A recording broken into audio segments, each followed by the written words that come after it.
Hello and welcome to episode 194 of the Awesome Comics Podcast, the place where the small press makes one hell of a big noise. I'm Vince Hunt, creator of the Red Mask from Mars, and I'm joined this week by our weekly star, Monstar that is, it's Tony Esmond. Right, there was a little bleep that went off as you started talking there. We are recording, aren't we? Because I know what we're like. You know, we are recording. It's all good. Don't worry. I've got a bit of a panic on. No, you don't need to panic. You know, I mean, the only thing I would have said before, like, to be worried about, is the fact that we're without Dan Butcher, our rock. Where's Dan? That's what we're going to hear on Sunday anyway. Yeah, we will have heard on Sunday. It's just lots of people going, "Oh yeah, you got comics? Yeah, all right, mate. Yeah, where's Dan?" Yeah. Dan Butcher, which he's Aramis, isn't he, of the Musketeers? That's what he is. Yeah. Is he the sexy one? Yeah. Yeah. Oh, you're going to say I'm the Oliver Reed one, aren't you now? No, I'm the Oliver Reed one. You're Porthos. Who was Porthos? He was the other one, the one that likes to drink. It wasn't Roy Kinnear, was he? I'm not having that. No, because he was...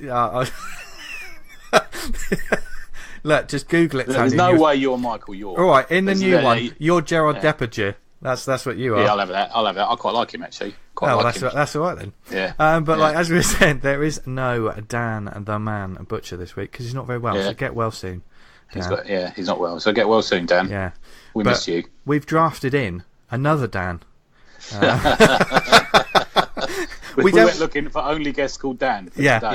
That's how it went. Just in case Dan Butcher can't make it, we have substitute Dans lined up in order to take his place. But no, we are joined. We're very pleased to be joined by the creator of the long-running Cindy and Biscuit, and he's also a lot of you will probably know him as the co-host of the Silence podcast. It's Mr. Dan White. Hello, sir. Hello, guys. How you doing? Hey, Dan. Good to meet you, mate. Finally. Yeah. I'm like, it's like in Dr. Seuss, thing 1 and thing 2. There's just you open a box and a smaller Dan just runs out and starts podcasting. So it's fine, don't worry. Also, it's lovely to be on a podcast purely because of your name. It's lucky I just had something to do with comics, really. Yeah. When we started, we've got substitutes for all of us at the moment. I was, My first name, the Vagina Monologues, is probably one day going to come in very useful. There's quite a few Dans in the self-publishing world, though, aren't there? Is this the zenith of our interviewing skill? Where we go, how many Dans can you name? Can we name? Yeah. There's the most prominent small press Dan, I suppose, is and I can't remember his second name. But Dan Berry? Are you thinking of Dan Berry? Dan Berry, I am indeed. Yeah, who I've known actually for a long time, and he's been in the game. He's an old school small presser. And he does a nice podcast as well. I think he's still doing it. I'm not sure. Started it again, isn't he? I think he's back again, isn't it? Yeah. That's a craft one, though, isn't it? Yeah, that's make it then tell everybody. Is that what's good? Yeah. That's it. I don't talk about boobs enough on it, but that's my only criticism. Otherwise, I do enjoy it.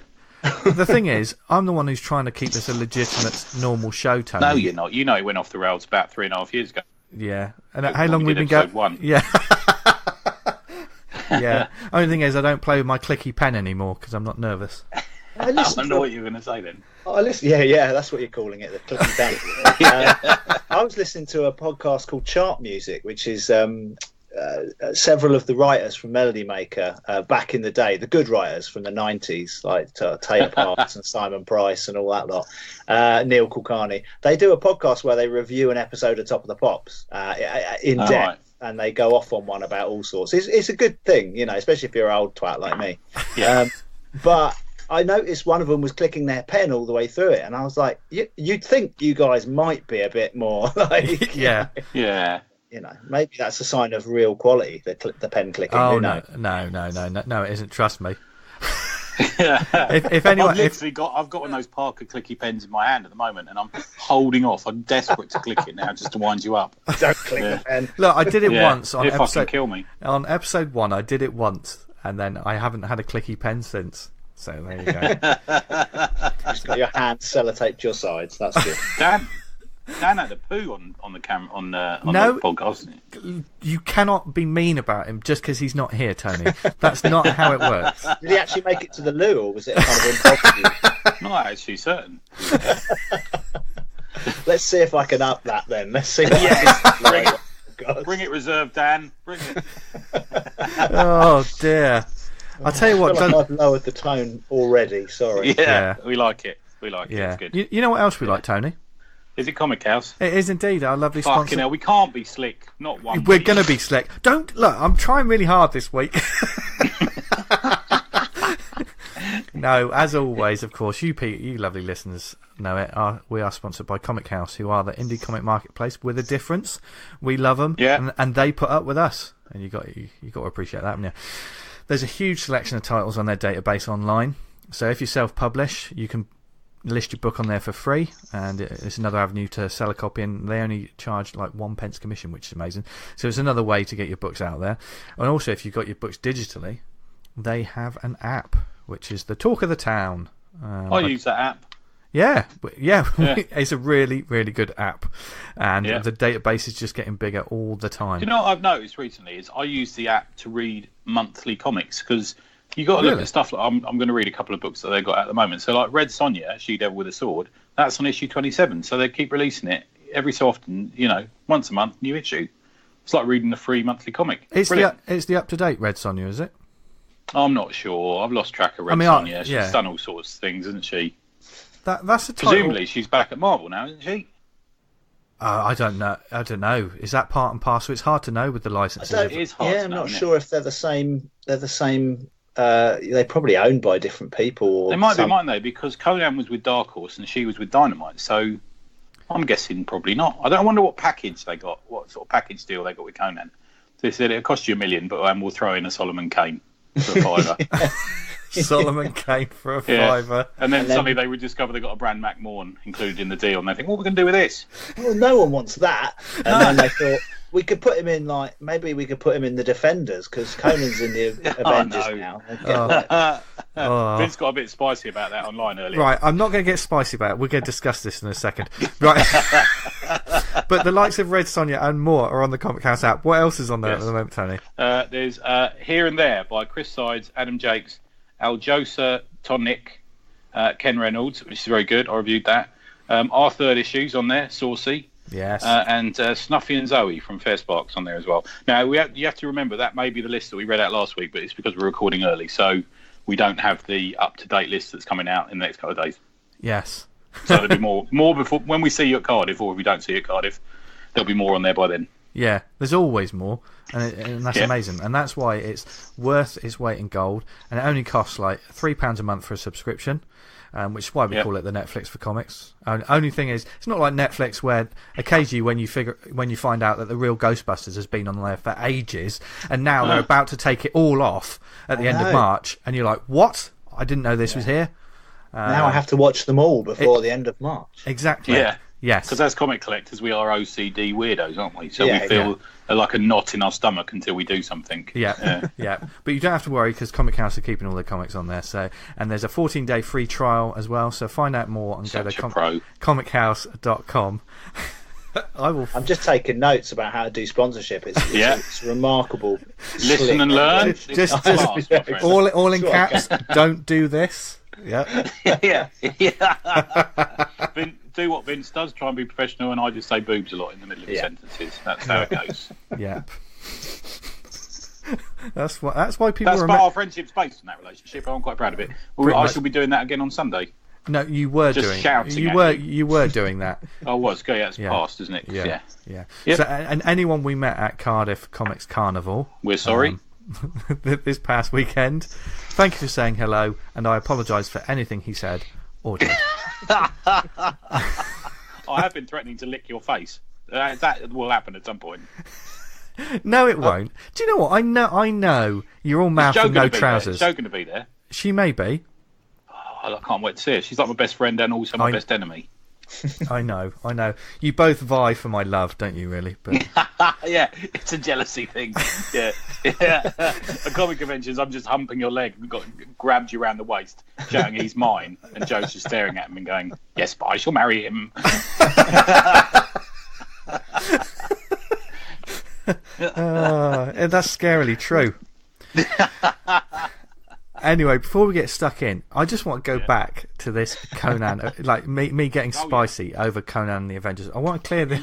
You got a bit internet angry. No, I didn't. I don't get internet angry. I only get angry when I talk to you every week, and you know this. Stop interrupting me. No, because as probably a lot of people out there know, Conan has now joined the Marvel universe, isn't it? They're printing Conan again. As we speak, unless you're listening to this in 20 God knows whatever, and who knows, self-publishing doesn't exist at this point. But they're is this right? He's being introduced into the Marvel. I think isn't it coming out today? I think a new comic Savage Avengers. Is that what it's called? Yeah, it's a special team of extra savage Avengers. Oh Christ! What makes them extra savage? Well, they're all edgy. I think like they've got. I think there's like Elektra and probably Venom. I mean, let's be honest. There's a good fucking chance the Venom's. There's a good chance Wolverine's going to be in there. Let's face it. Yeah. Deadpool. Squirrel Girl. Yeah. I wonder how in this time of, let's call it gentler storytelling. I won't go off on one. Of the Care Bears, Steven Universe style of comic telling. Oh, I tell you what, I'd love a gritty reboot of the Care Bears. That'd be amazing. Yeah, me too. With anal. And imagine, why? What? So, how are they going to deal with Conan? Because he's always raping and pillaging, isn't he? He's probably not going to do much of that. Maybe he will. I'm not sure. Yeah. Look. He's not such a bad guy. He just wants to see his enemies driven before him and the lamentation of their women. That's all that Conan wants. Yeah, exactly. Can't say that now, can we? I wonder if they'll have a little thing where every episode of the Savage Avengers, one of the other Avengers asks Conan what is best in life, and he tells them. But it's more of a sort of, in keeping with current times. So he probably says yogurt. Maybe a flat white and a flat white. What's the best thing about? He'll start off savage and killing people, and then he'll just listen to the Decembrists or something. Yeah. What's his best in life? Conan, what is best in life? Sassy internet put-downs is the answer. or being extra. Yeah. The last scene of his series is where they go to him, what's best in life, and he goes, YOLO, and just winks at the camera. Oh, dear. I want to kill myself now. Yeah, it's just such a fucking shit idea. Like, there's part of me that if this was just like, if it was just happening in a silly kind of, I don't know, like back in the 70s and 80s when just stuff just happened, like a what if or something like that. Yeah, or just because no one was paying attention, it was all just done in a kind of like a one issue thing, like exactly that. Conan. Do you remember like the Defenders? They used to go off on all sorts of fucking nutty rides on that book or something like that, or Doctor Strange or Man Thing, and suddenly they met Conan and that was all right. I'd dig that. That'd be all right. But him having to go to Avengers Mountain or whatever they've got now, What? And it's going to be treated like it's such a fucking big deal, and then it'll come out and it'll sell some, and then it'll be cancelled or changed or rebooted, and it's just like, no one cares. I'm getting to the point now with some Avengers books and some X-Men books where I don't, because I fall behind occasionally. I buy them all because I'm a freak. I fall behind, and I think then it gets cancelled, and I think, I'll get around to reading that, and then they reboot it, and I think I'll buy that. And then it gets cancelled again. I think, I've got 2 series now to read that I haven't read yet. It's just like a never-ending snowball of shite in my life. Yeah, imagine, though, when you're retired, you can sit down and you can finally read through all those Avengers runs. I've got to tell you, I retired in January. And I genuinely did. And I'm still staring, like it's like a death stare, that pile of unread comics at me. That's how I feel about Alan Moore's Jerusalem. It just looks down at me from the bookshelf going, you're not going to read me before you die. Don't fucking you're pretend. Full of good intentions, but they mean nothing. You're going to get to the bit where I do a note perfect pastiche of Samuel Beckett, and then you're going to fucking give up. You know you are.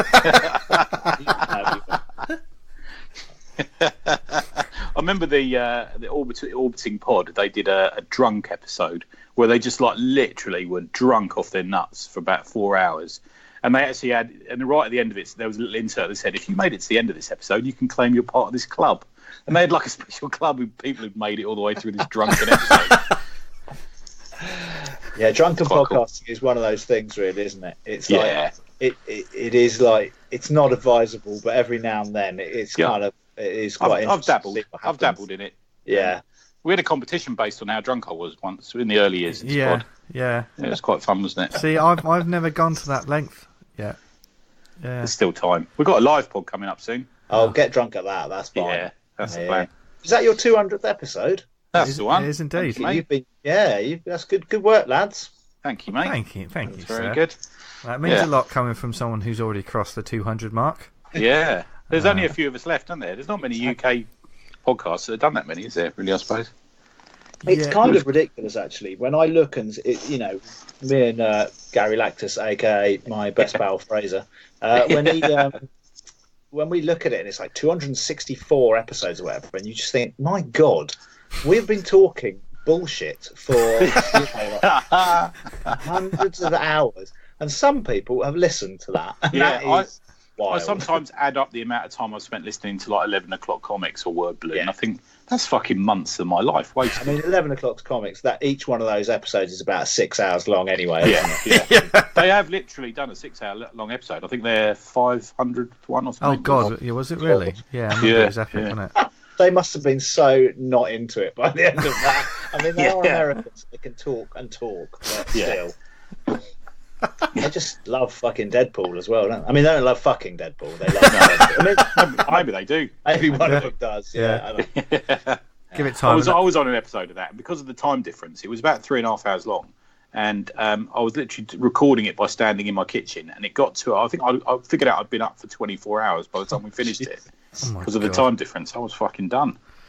They kept asking me about Captain Britain Weekly. I'm like, I want to go to sleep.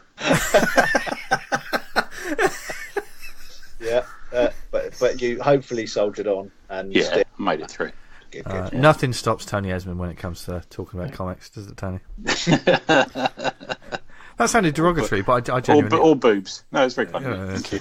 Yeah. You get a bit of both from him every week on this show. Anyway, obviously, I mean, we're off and running already, and we haven't even started talking about Dan's great comics. Come on, what's going on? What's the delay? Look, you're the substitute, Dan, which means I can be as mean to you as I am to him. So just be careful. I'll just get muted in a minute, and that'll be that. Did Dan disappear? I'm not sure. He had to go. Or I could just completely edit you out.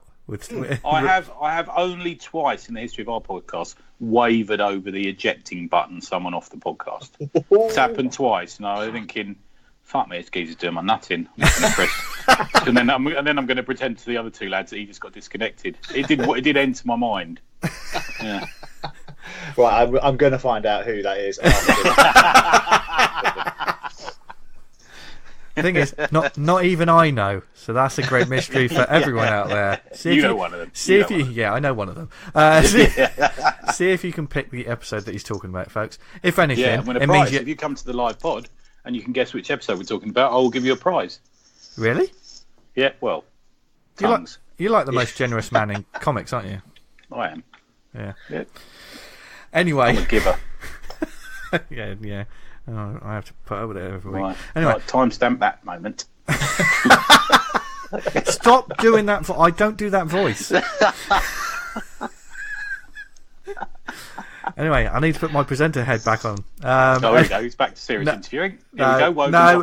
Do you know what? I've given up. I maybe tried that for the first couple of weeks, and now I've just that's it. Now I know what it is. I always remember the first time I spoke to you. You said, "I want to do a podcast about craft, about how people sell their comics at conventions and stuff like that." And then you invited me and Dan on, and it just went to shit from fucking moment one. Yeah, I mean. I know that people do actually glean information and discover new books from this show, and I have no idea how that happens.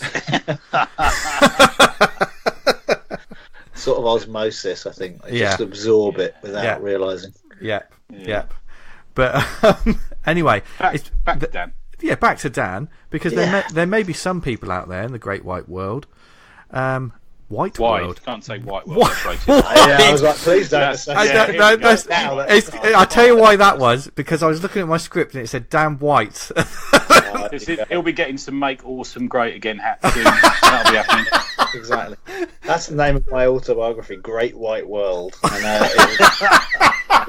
Oh dear, what a slip up. But anyway, there may be some people out there that don't actually know about your books, and you've been in. And they should know about them. Yeah, because you've been in the game for quite some time, haven't you, son? Yeah. I've been self-publishing for a while, I suppose. Yeah. Yes, and that was, when did you start? What was your start in like self-publishing your own comics? How did you start? So I'd been sort of. I'd thought about doing comics on and off, like most of us probably do, and I'd sort of, I toyed with the idea of whether I could possibly get work with 2000 AD, or and then I realised I went to a hideous experience of basically actually showing my portfolio to 2000 AD people at Bristol Comic Con. Yeah, I saw that. 1 or 2 or something like that. Yeah, that was weird. Do you remember that, the UK, Bristol? Yeah, I had a table around that time there as well for a bit. Yeah. I took acid there once. It was weird. Oh, nice. Fear and Loathing in Bristol is the but anyway, it's like all those big sort of spheres you can just stare at yourself in for a while, couldn't you, as well, around the place? Yeah. Trust me, when you end up talking to someone about Earth 2 in that state, it's not good. Anyway, I sort of basically went and got kind of the Israeli was very nice to me, but it became very apparent that this was not going to work out really. And I sort of went away and thought, well, that's comics. Maybe I'll be a writer instead or whatever. And then I don't know. It was probably early 2000s. I sort of came across some work. I was living in Brighton at the time. I came across some work by a couple of people, like self-published stuff. One of them was Paul O'Connell, who did a really good comic called The Sound of Drowning, which was...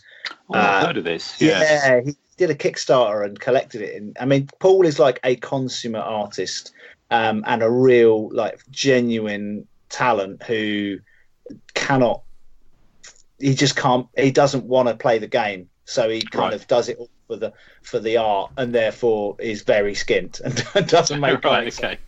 But Sound of Drowning was a wonderful, dark, weird, sort of totally unique comic about... It's about everything, really. It was short stories done with manipulated kind of collages of photos, all treated and put through these kind of black and white filters. It was incredibly singular and stylish and excellent. I'm not doing it justice, but it was wonderful. I'll have to look this up. Yeah. You used to have it all online. I'm not sure whether it's long gone, but if you can find any information about it, it's well worth it. And the other person was Danny Noble, who you may know. Danny Noble. She did a great comic called Hangover Farm, and another one called A Very Important Year, which were just like these incredible diary comics. But she's just a really funny, genuinely funny person with a really scratchy, idiosyncratic kind of art style. And she did these incredible, like I say, they were kind of autobio comics that were not kind of pishy, self-pitying, twee observations on. They were just about her getting hammered in Brighton and ending up in terrible situations, and it was just really funny and very unique. Anyway, these two things, I kind of came across them and I thought, they're just kind of printing them themselves, and it's just photocopied, single color covers and all this stuff. And so I just started thinking I could do that, and I came up with a comic called Beau and Me, which was about it seems very mid 2000s now, but it was about essentially a guy whose old friend is coming to stay with him in the city that he lives in, and it's kind of that weird tension about one of your old best friends and how they don't quite fit into your modern existence. And it was about aging, and it was about angsty kind of being in your 20s sort of stuff. But instead of doing actual humans, the main character was like this kind of little wolf man, and then his mate was this giant odd kind of thing that looked like Dave Cooper might have designed him, basically. This kind of big rubber lipped kind of monster, really. And it was just a way to tell the story without boring myself by trying to draw floppy haired 20 somethings moping around in the city. coffee shops. So it was kind of a slice of life thing, but with a surreal edge to it. And, I just kind of did it and it worked and people sort of really enjoyed it. And then I just cracked on from there, really. I did a strip called Tony as a Werewolf, which was, I've described it before we started as Robert Altman's Shortcuts meets Pokemon. It was a kind of sequence of bizarre sort of interlinked stories, and it used kind of text and pictures together and so on and so forth. And I found a way to do it, my stuff, which was kind of cartoony and sort of chunky and pleasing in the art style, but I found a way to talk about things I liked, like horror and kind of weird, the surreal and odd kind of humor and weird poignancy and things like that, all wrapped up in this kind of chunky, pleasing cartoon style. So that was kind of because you definitely have an element of the sort of weird and creepy to even a story like Cindy and Biscuit, which is it's I consider it almost, it's like an all ages book. I think anyone can read it because it's got that but there's that's what I like about it. It's all ages, but it's prepared to go a bit dark, which I kind of like about it. I sort of envisioned it. I never wanted to write it as, if I think of an all ages kind of trying to write for that, I think of Neil Gaiman going, "Oh, this is how children speak in wonderful children." I have prepared a series of memes about Neil Gaiman recently, which I'll send you. Please do. All based around the masterclass, which I know. The fucking masterclass. Yeah. Oh, yes. Let me stride around my library, plucking out grimoire. Anyway. But that awful kind of phony kind of kid's voice that people adopt, I just was like, I don't want to do that. I want to write with the idea that a kid could read this, but never write to kids, So obviously I removed swearing and there's nothing too explicit.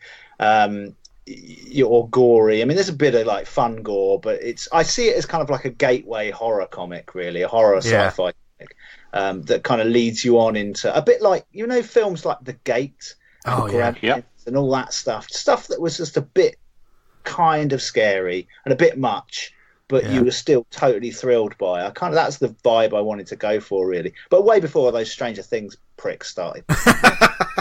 Rinsing out the 80s. So at what point did Cindy and Biscuit sort of become a thing? Because obviously you've done hundreds and hundreds of pages of this, but of course you published a few things before this. At what point did you create almost your own series? So I did a strip called Terminus, which was kind of not one off. It was a single panel cartoon that was on the Mindless Ones, which is the website that I created with my pals. And I thought it was, when we created the website, we were like, it should be like a blog. It should be like a magazine. It should have everything. It should have a cartoon. So I did a kind of panel cartoon called Terminus, which was this odd, single panel cartoon, but not necessarily funny. It was kind of weird and unsettling and surreal. And it gleaned a fairly a cult fan base, let's say. And I did one of those, and it was just this picture of Cindy and Biscuit in their nascent form, and it was just a little girl and a dog, and then behind them a smashed up armada of spaceships and like broken alien bodies, and it just said like, Cindy and Biscuit saved the world again. And it just appealed to me, this idea of a little girl and her dog taking out this entire fucking armada, and she just looked super happy. The dog was kind of. And I kind of put it that way, and I didn't think about it. And then I was asked to do a strip for an anthology, and I sort of thought, I'd quite like to do them again, actually. I think there's something there. And so I did a 6-page comic. And this sounds total cheese, so please do forgive me. But there is a moment as a creator, and you guys probably know this, where you create something or someone, and it just suddenly feels completely right, and they just feel fully formed. And I hate it when I talk about characters talking to them. I think it always bugged me, but it sort of happened with them, where I know exactly how they would react. I know exactly what they would do in a situation, and they just seemed very real. And so that was it, really. I just suddenly was like, well, now I've got all these stories I want to tell with these characters. They just seem to generate stories really effortlessly. And that I'd never had that before. It was really exciting. So yeah, that was kind of. I do love Biscuit. I think he's brilliant. I'd like to hear. He doesn't look dissimilar to my new dog. I've got a dog called Sharknado, and he looks. There is a certain similarity to them. Yeah. Yeah, he was based sort of on a few dogs, but there was a particular dog my friend had who was just this excellent little Jack Russell who used to come to parties and, you know, was just like a proper, like, amazing little dog. And he died really, like, unfortunately. And so Biscuit is a little bit of a sort of homage to him. Yeah. But nice. I also wanted to, I thought what I found when I was doing the strip was that obviously you've got Cindy and she's the one doing the talking, and so you get everything from her perspective. I never, you know, you never kind of go particularly into her head. It's just what she's saying and how she's reacting. Yeah. But she's the kind of driving engine of the story, and then Biscuit is like the Greek chorus. He's the guy who's there, like, but he obviously doesn't speak because he's a dog, so you have to do a lot of expressive stuff with his face. Yeah, I must say, like, you do very good dog acting. That that's works the way really to well. I have to say, yeah. I put a couple of panels up on Twitter as I was reading it over dinner tonight, and there's some great acting. Really good stuff.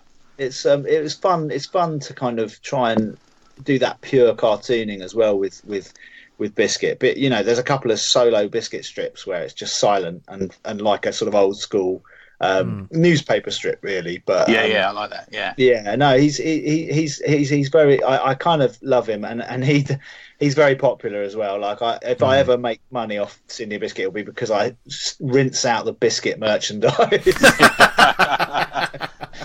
You do need some enamel badges. That's the coolness now, isn't it? Yeah. Enamel badges and tote bags, mate. That's where it's coming. You're right. So from a point of view of a sort of artistic influence, I'm going to say, are you sort of influenced by the sort of underground kind of scene? Is that one of your things, or? I'd say the big stuff for me was I was really into kind of British comics growing up. You know, Deadline, 2000 AD obviously being the big one, but Deadline was a big thing for me because I can see the Philip Bond influence. Philip Bond and Jamie Hewlett and all that, like that kind of hit home for me because it was that lovely kind of, like I say, chunky cartooning. But it was kind of almost manga-esque before we knew what manga was, really, didn't it? There was that sort of over-exaggerated smiling faces and, you know, sort of melodrama, I think, for a lot of that stuff. Yeah, and it was, and that hit home for me. And it's funny you mentioned manga because one of the things I kind of wanted to bring into Cindy Biscuit was like a real kineticism to the action scenes. And that is, I mean, the first time I experienced that level of kineticism was Steve Yoel's art on Zenith Phase 3.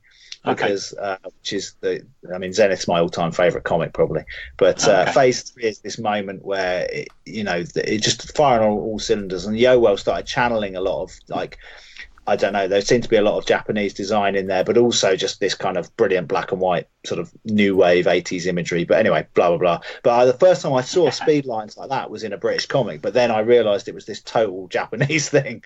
And so I really love bringing that stuff into the, you know, and one thing that manga does so brilliantly is the fight scenes are just so fluid and wonderful. And, you know, there are whole fucking 28 volume mangas where it's just like, yeah, you know, 90% of this is just really good fights. And when you think about it, that's what they do well as well is they make you turn the page, don't they? Because of the limited number of panels per page, you're just like ripping through these books, aren't you? You know, trying to turn the pages quick enough. And I did definitely felt that reading a couple of the scenes in Cindy and Biscuit I was reading this afternoon. You do really want to rip through it because there's so much going on. You know, even when she's just getting told off by her mum, I'm like scrolling through thinking, oh, what's happening now? You know, it's like that, isn't it? You know. Yeah, I sort of, it sounds pompous, but I really value like storytelling, and I think it's one of the things that is nice about doing your own writing and drawing. Collaborations are great, don't get me wrong, you know, there's so many amazing collaborations, different beast, isn't it? I found it very difficult, like, working with other people because you know, I'm a twat, but also just that thing of, I like to have, you know, the control over the pacing, and that, you know, someone like Frank Miller, you can see when he just cuts loose and does it himself. I mean, not now but in his prime, there's a real fluidity and energy to what he does that is exciting. And you know, that kind of control of pacing and being able to tell a story clearly and with really limited words as well. I do love writing, but I don't love cramming words into comics, really. I find that it sort of the stories start to tell themselves, and then sometimes I'll realise I've done like 6 pages and no one said anything, and I've conveyed it all with expressions, and the stories are reasonably simple, so that's okay. So how do you actually write a Cindy and Biscuit story for yourself then? Is it full script, or is it all? No, it's never full script. It's never ever been full script. It generally is worked out in kind of roughs, like thumbnails at work on notepads in meetings, and then sometimes I'll start off if it's a lengthier sort of piece, because they vary in length. Some of them are The Bad Girl, for example, is a 100-page graphic novel essentially broken into 2 chunks. Yeah. Let's not underestimate this, people. He's done an awful lot of comics. There's a lot of these things, and luckily I'm skint and I never keep them in print. So they occasionally show their heads, but I should probably sell them digitally. Really, that would be a good idea. I'm going to say Comic House. I'm going to say Comic House again. Yeah. There's a great app I hear. It's the Netflix of comics. No, I will basically the longer pieces. I will write almost like a kind of list of what happens, the story in a series of staccato lines, like this happens, this happens, this happens, this happens, and it's really just to kind of give me the bare bones structure and to make a note of certain beats and points that I might think, I must make sure I do that because that's a really nice moment. And then as I tell the story, things might change and things might creep in, and I might find a fun little kind of like way to do something. But it's never been full script because it would be pointless, because it would just be a lot of Biscuit looks worried. Biscuit. Yeah, I know what you mean. I think there's almost an obligation on people who are writers, or they feel there's an obligation on themselves when they're writing stuff to include loads of stuff in panels. Everyone's read an Alan Moore script and think they've got to fucking write loads in it. Do you know what I mean? And I think sometimes the writer can just say, if you look at John Wagner's script, it just says Dredd walks into the room, and then he writes the next page. He's like, the artist will know how to make this interesting. A good artist will know how to make this interesting. So I will just say it walks into. Yeah, I mean, I think getting an Alan Moore script through the post as an artist is literally the most terrifying and awful thing I can imagine, because you'd be like, great, I'm going to work with the master, the Allbeard. And then you get this thing, and it's like, in this one panel, 400 things are happening, and if you fuck it up, you're off the book. You're on the naughty list, and it'll give you a curse. I think Dave Gibbons says when they were doing Watchmen, he'd read it once with a highlighter pen, and he would just highlight the bits that he needed to know. And that's the thing, is that people. I mean, Alan Moore, I love him. Don't get me wrong. Me too. I agree. Yeah. He's as though he's the only person in the mix. And you look at Watchmen, and you think, without Dave Gibbons, you try and imagine any other fucking artist doing comic, and what he brings to that comic, the clarity and the storytelling is just off the fucking chain. Clean as well, isn't it? I think that's part of it. Beautiful. Anyway, sorry, I digress. So we're talking a bit about influences. And I sort of suggested Underground, but you're not really. That wasn't your thing back then, was it? I mean, I was back when Deadline was coming out. You got to remember that stuff like Manga and Lord Horror from David Britton, all these sort of not touched you, that stuff, or? I mean, I'd say not things like Manga that's come into my radar a bit later in life, really, with a bit more of a kind of knowledge of like outre weird shit. But I would say some of the American stuff, like when we were growing up, like Fraser, Gary Lactus was. I can talk about him as Gary Lactus in the podcast, but now we're talking like it's real chat. So I feel like I have to say that. But he was quite into things like the Post Brothers, and Flaming Carrot was a big one. And I would say, actually, I'll tell you another person who really influenced me was Evan Dorkin, because when I was a kid, I came across Milk and Cheese and Pirate Corps, and I just thought they were fucking amazing. Well, Milk and Cheese is properly hilarious. It's brilliant. I will just say this for you and any other Evan Dorkin fans out there, you might want to stay tuned over the next few weeks. Yeah, very excited. Are you going to talk about an Evan Dorkin comic? We're gonna embarrass ourselves by humping his leg.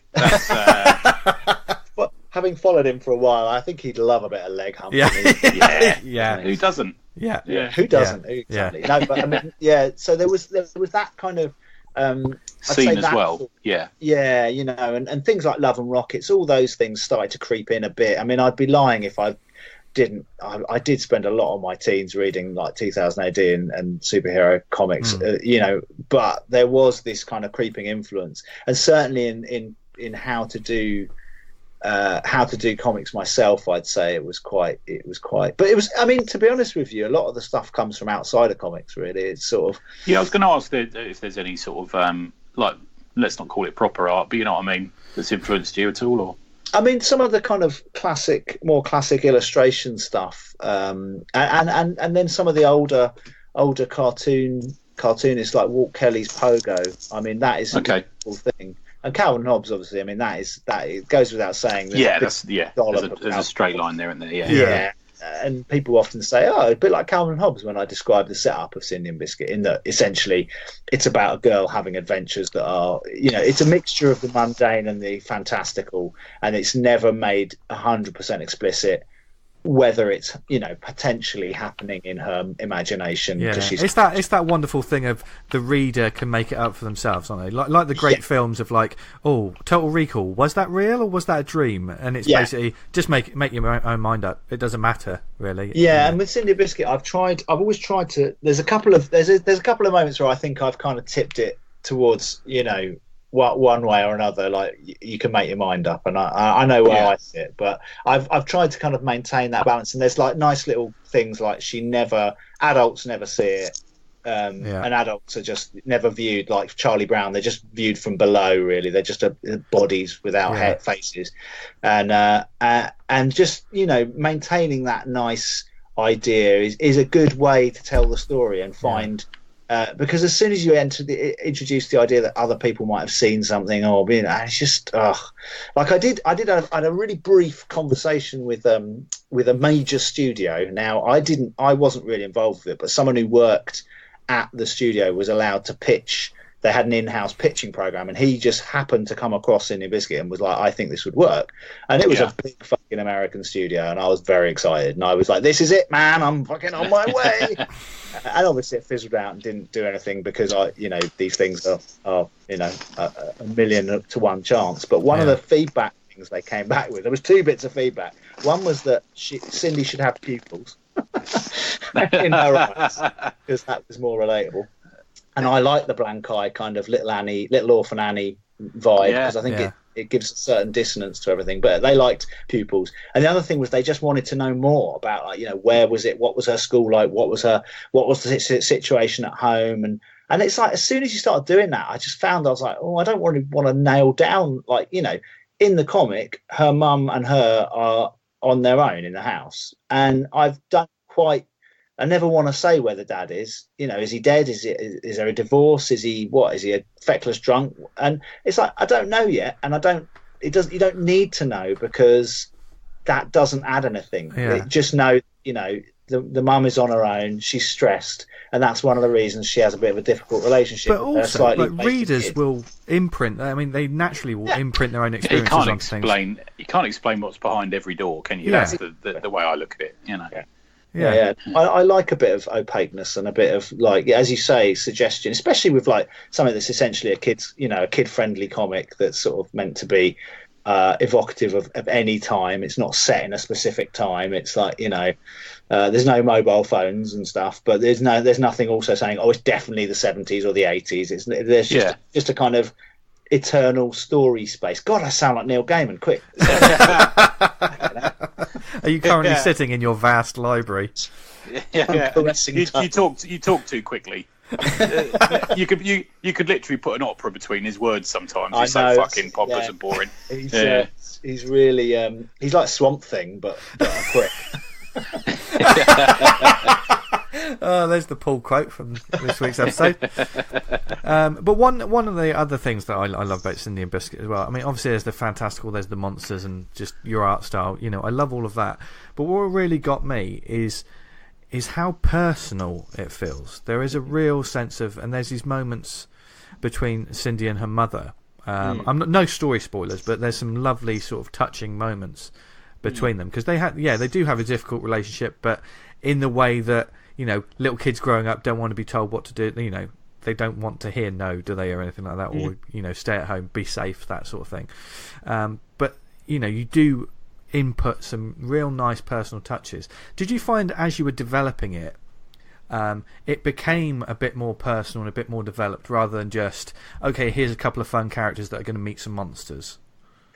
I think it's funny. The first 6-page strip, which I did, it kind of has got it all in there, because it starts off and she's kind of out in the woods with Biscuit. She's like, we're hunting monsters kind of thing. And then they come across an alien invasion that's just, or maybe it's an invasion, it's not clear. There's just some aliens in the woods. They might be on a peaceful fact-finding mission. She basically kicks the shit out of them with a stick. And, so there's this kind of big fun action moment of like, her charging at them and Biscuit kind of, and it adds this like layer of sort of child cruelty into it. It's like a bit of a sadistic scene, and I didn't want to be like it's just fun. It was like, oh, she's actually really fucking hurt these things. And then she goes home all triumphant, and then she gets bollocked by her mum for being out late and not telling her where she's been.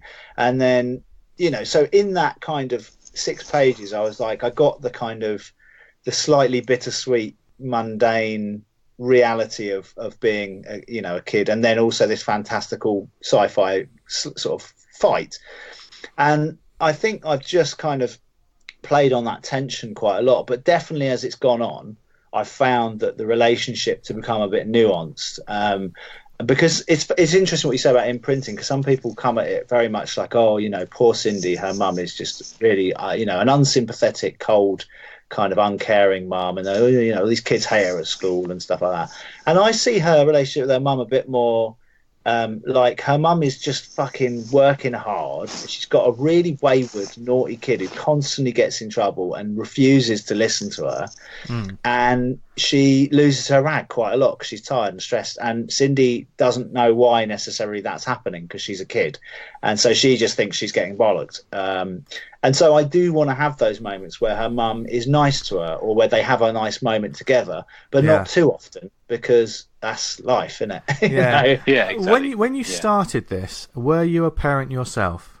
No, I wasn't. Has that changed? Because you're a parent now, and has that changed the way that you think about this character relationship?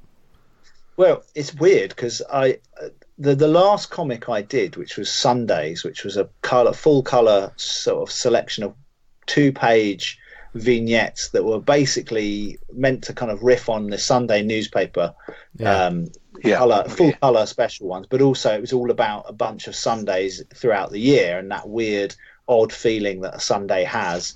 And I did that like really soon after my daughter was born, and I had this really like weird creative surge of like kind of like this is amazing, and then I hit a terrible writer's block just after that. After I kind of like I think like parental exhaustion kicked in and stuff like that. So that's the last Cindy and Biscuit I did, was immediately after she was born, and I definitely, that one I sort of pulled the darkness back a bit and wanted to go for a bit more of a fun vibe to it, because I think I was feeling a bit just like there was some good stuff in my life really, and I wanted to reflect that. Okay. And because it's a full colour book, there is a lot of like warm colours going on, isn't there? It's interesting. Still got some miserablism and some bittersweetness, but it's a more positive thing. And following that, I then was like, right, I need to swerve. I need to do something different for a bit. So I embarked on Sticky Ribs, which is a much more horrible comic, and that's weird because I'm now a parent. I'm like, I'm going to stop doing that kids comic, do like horrible. Let's do a story about kids eating an alien. Let's do it. Let's do some sort of perverted sort of riff on like Cronenbergian body horror meets Stand By Me. Which is a nice sort of segue to Sticky Ribs, because when I read that, I thought, okay, we really need to talk to this guy. If anything, just to make sure he's okay. I say this in a good way. Don't eat this while you're having cornflakes. There's Sticky Ribs. For those, it's a 2-story sort of it's a horror double feature, as you call it. Two nice shorts. What I like about them, there's 2 very different ones. For instance, there's Your Body, which I think we're going to discuss in a second. I think we have to. And Jackie Goes to Hell, which is more of an illustrated prose piece in a sense, isn't it? Yeah. Your Body, I I wasn't. I mean, after reading Cindy and Biscuit and all of this, and it came. I just need to know, where did this idea come from? And for those who don't know, what's the one line sort of synopsis you would tell to people? So yeah, I would say it is a it's a Cronenbergian body horror that meets Stand By Me with a healthy dose of teenage body disgust thrown into. It's essentially about your body changing, really, but filtered through a fairly revolting story about two kids who come across a weird mutated corpse in the woods and don't do what you think they should do with it, basically. That makes it sound even worse. Yeah, I've made that sound worse than it is. I mean, it's funny because I was like, I want to swerve into something different, and I'm a huge horror nut, and I want to do something that is true to, that is horrible. And it was weird because I sort of just went into it, really, and I was like, right, what is it that ranks me out? And then that's kind of where I ended up. And I thought, it's funny. I think I've probably alienated a whole bunch of my Cindy and Biscuit fans because they bought it at Thought Bubble going, oh, is this the new thing, is it? And I'm like, yeah, but, it's not quite the same. It's great to be a contrarian, though, isn't it? We do love to be contrarians. We do love to go against type. I think that's kind of good, though, sometimes, Yeah, and I'm going to, it's something I needed to do because I realised that where I was with Cindy and Biscuit was I was trying to think of the next idea. It wasn't just coming to me. It didn't leap into my mind. So I thought, I'm trying. I think I need to, take a little break from them. They're not gone at all because they'll never go. But I just need to do something else. And so I kind of envisioned this. I've always loved horror anthologies in any form, be it comics, books or films. And I thought it'd be nice to do a one-man anthology and to just stretch out a few different, sort of muscles, I guess. Yeah. I mean, the idea certainly of this story. I mean, your body is it struck me as being like, when you find those great horror short films on YouTube or something. Yeah. It's got that. It is like something that one of the tales from a Creep Show film. Yes. Do you know what I mean? Yeah, it's definitely Creep Show is short movie. Yeah. Oh, yeah. Okay. Yeah, I mean, I there are some great anthologies. Not many. There's a lot of shit ones. But Creep Show is amazing. Dead of Night, the Ealing one, is a classic. Okay. Have you ever seen a cowboy horror called Grim Prairie Tales? No, I'm aware of it, but I've never seen it. Yeah, that's worth seeing. That's a good one. James Earl Jones is in it. It's there's some bloke who played a lot of aliens in Star Trek, is in it.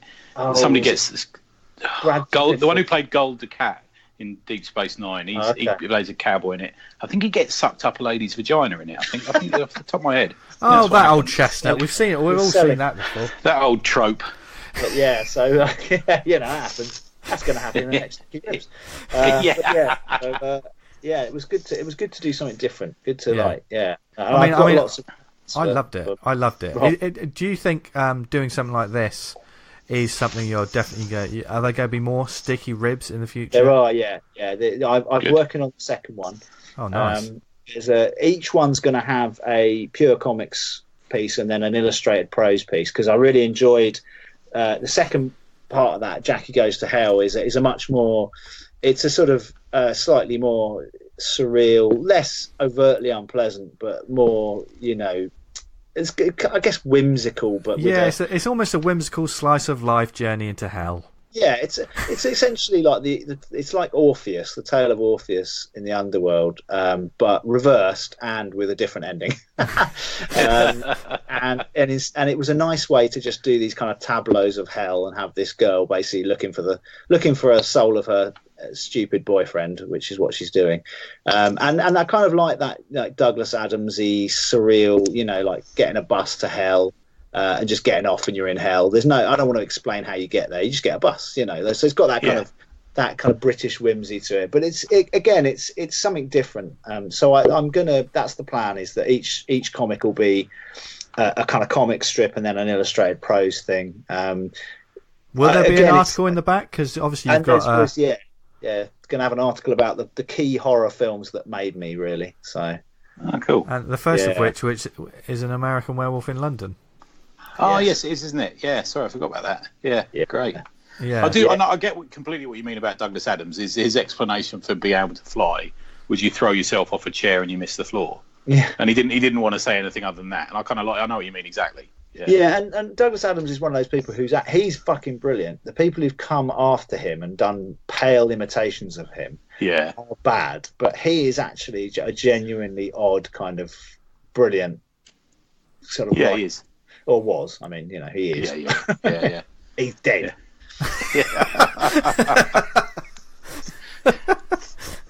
Oh dear. But so Sticky Ribs 2 is in development as we speak. Yeah. The prose strip for that, I'm going to give you a little exclusive. It's called Christmas with Bunty. And it's I already like have a feeling that this one's going to be really fucked up. Yeah, it's definitely like probably the thing I've written that I'm most pleased with in my life. So yeah, we'll see. Oh, nice. Oh, nice. So, when it comes to like the creepy stuff or the work that you like to do, not necessarily like the horror films, because obviously your body is a different kind of horror to, say, An American Werewolf in London, that kind of thing. But the horror that you like to develop for yourself, is it the more creepy, disgusting, icky body horror rather than sort of an atmospheric ghost story? No, I would say my default is probably the creepier. The thing that scares me still the most is kind of ghosts and haunted houses and possession and stuff like that. Like I find The Exorcist terrifying. I find Ghostwatch terrifying, and and all the original kind of Japanese stuff before it became a really weird, overplayed trope. Those original, like The Grudge and The Ring, found a new way to do kind of ghosts in a way that was deeply upsetting. And I am still a fucking scaredy cat when it comes to like being alone in the house and creaky things. So and obviously like I grew up with M.R. James and stuff like that. So I love implied eerie horror more. I find the people that create the creepiest horror and the scariest stuff, it's always the same. They're always like, no, I'm a scaredy cat. Like, things really terrify me. And that's definitely where it stems from, is being shit scared when I was a kid. You know? Yeah. It does with a lot of horror, innit? I mean, these days, are we genuinely ever scared of stuff? Do you know what I mean? Yeah, exactly. I mean, it's hard to recreate that primal fear when you're a kid. Like, I remember seeing Ghostwatch when it was shown on telly. Yeah, I remember that. Was it 92? I think it was. Yeah, I think it was. So I was Sarah Green. Was Parkinson doing it? Parky, Sarah Green, Craig Charles. And it was sort of, it's basically, for those who don't know, most people will know, but Ghostwatch was a spoof, fake kind of documentary about a house that was suffering. It was riffing on the Enfield poltergeist. It was a suburban house that was suffering from terrible poltergeist activity, and so Ghostwatch was set up as a kind of live broadcast where they'd see if they could capture some stuff. And Sarah Green, Michael Parkinson played themselves. It was done brilliantly, and it starts off a bit hokey, and you go, "Oh yeah, all right, I get it, yeah." And by the end of it, it is fucking terrifying. It is really upsettingly scary. And I saw that when I was a kid, and I didn't know anything about it. Just watched it. I was, maybe 14 or something. I don't know. That makes me sound a bit old, actually. Hold on. Shit, I thought I was much tougher than that. Anyway, I remember seeing it, and I was staying with some friends of ours, my mum and dad's friends, and I had to sleep out in this kind of annex down the hall on my own. And I went to bed, and I didn't sleep a wink, and I was genuinely terrified, in that prime way.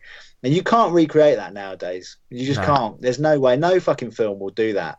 And the only way that you seem to be able to try and do it is to watch more extreme stuff, and I'm not into that. So yeah, I know what you mean. I mean, I love a bit of gore and a bit of FX and stuff, but I don't like.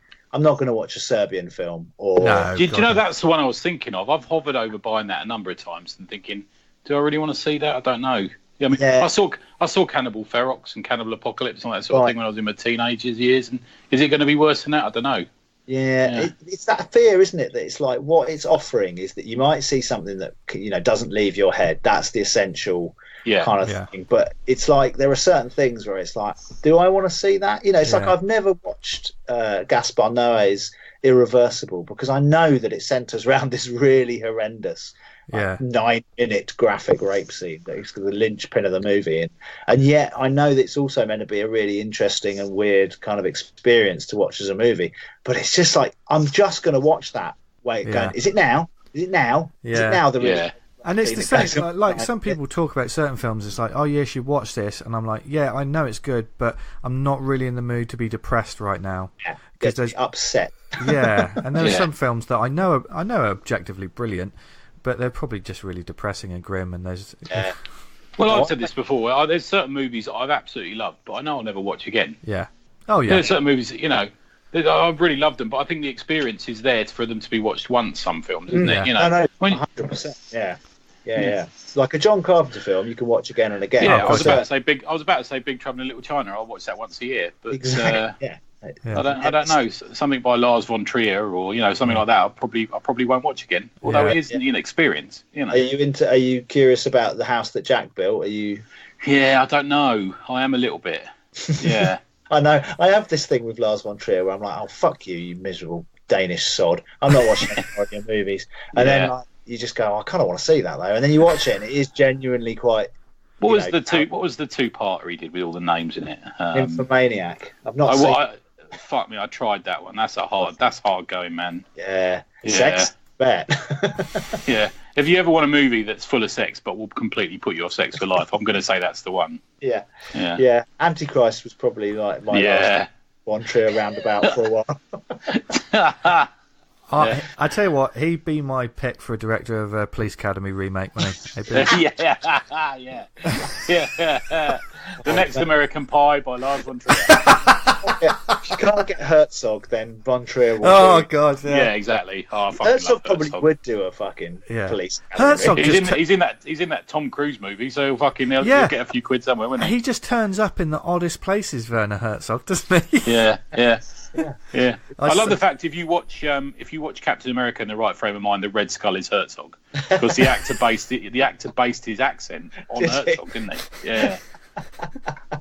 Amazing. Herzog's. Sorry, I feel like we've wandered far from the. But that's part of the joy of it. In Aguirre, Wrath of God, if he was on that, with all those monkeys, he just held a copy of Spider-Man Weekly up. It'd improve it a little bit, wouldn't it? You know what I mean?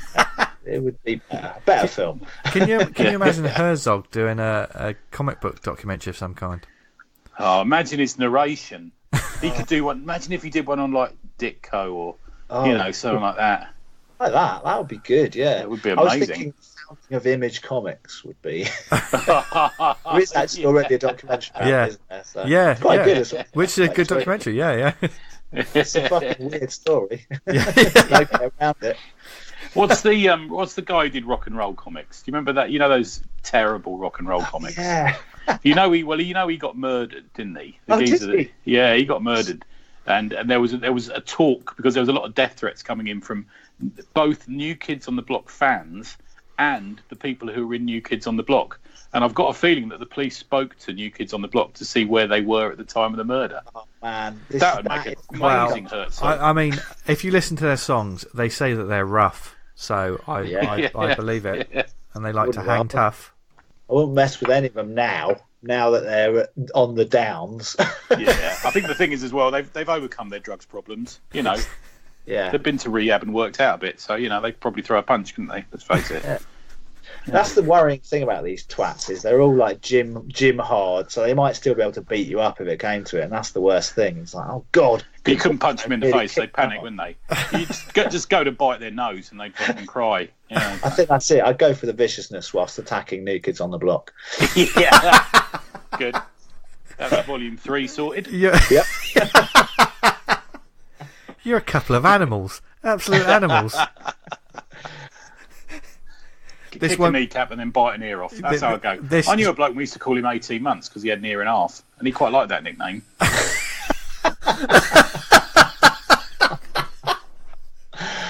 You've got a nickname for everyone, Tony. I know. Oh dear. So, what's in the foreseeable future for this year for you, Mr. Dan? The aim is to get Sticky Ribs 2 out. Usually I get it out for Thought Bubble. Pardon? Although I am going to Glasgow Comic Con this year for June, so if I'm particularly driven, I might get it ready for June. If I don't, then we'll see. I'd like to do some more Indian Biscuit as well. I have got an idea now. There's two ideas fermenting around. One of them is like a puzzle book, like a summer special thing where you kind of have lots of like crosswords and spot the difference, but with a Indian Biscuit twist. And then there is. I'm germinating another idea, but I feel like if I say that one, it might not happen. So, yeah, and then just cracking on with the fucking podcast as well, isn't it? That albatross. We're not saying they're millstones around our neck, but no. Right, I mean, luckily we all make so much money from them that it's worth it. Yeah, rolling in it. And women, all the women and money we get out of this is brilliant. I mean, if people could see the yacht that we're recording this episode from. I've been noticing the gently lapping waves against the side of it as you kind of dangling your feet. You're both wearing 3/4 length white trousers, I noticed. I mean, I must say, Dan, I'm naked. Yeah, I absolutely love your private jet. I think it looks beautiful, Dan. Thank you very much. We're just cruising currently above Vegas, so I'll be touching down later for some hot gambling. Hot gambling. I'll be doing some rolling of the dice and looking at cards. I don't know how gambling works. No. Oh dear. So you're going to Glasgow Comic Con. That is actually with the Silence Pod, isn't it? That is, yeah. So how does that work? Like when you guys go to conventions, do you have like a pod table, or is it, how do you arrange that? We sort of Thought Bubble. I'm not very good at going to conventions really, because they do cost a bit, and they Thought Bubble is a sort of social event as much as anything. Do you guys go to Thought Bubble? Do you? Yeah. I did. Yeah. Hopefully we'll go there last year. And yeah. It's going to Harrogate this year. Ooh. Yeah. I know. Yeah. Hopefully, actually, I've yet to book my hotel yet, but yeah. I haven't been for a couple of years, but I'm making noise of about it. Yeah. We shall see. Are you London based, Danny? Yeah. I'm London based. So yeah, there's a few things in London which I should get my arse in gear to go to, like Crouch End, and I mean LCAF's a bit of a difficult one because I don't screen print my comics, and therefore it's a little I freelance for no brow, easy son. Yeah. No, that's what I said. But no, LCAF is a tricky one. They are harder to get into. They've definitely got a certain clientele in mind, and they're the first to admit it, dude. I've got to tell you, yeah. But I think you fit in there. I think you'd be good. My own shitness that is stopping me, but yeah, so there's a bunch of London ones I should totally go for. Ladies Do Comics is coming up as well. I know Gareth's friends with them, and you're friends with Gareth, aren't you? So I am. Gareth. Weirdly, the weird thing about Gareth Hopkins is we knew each other on Twitter and kind of were like mutual sort of, I guess, acquaintances or whatever, admirers of each other's work. And then we found out we worked in the same office, and he was like, "Oh shit!" Seriously. Great, yeah. He's the only. It's not often at work that you get to talk about Alpha Flight or John Smith comics from. Yeah.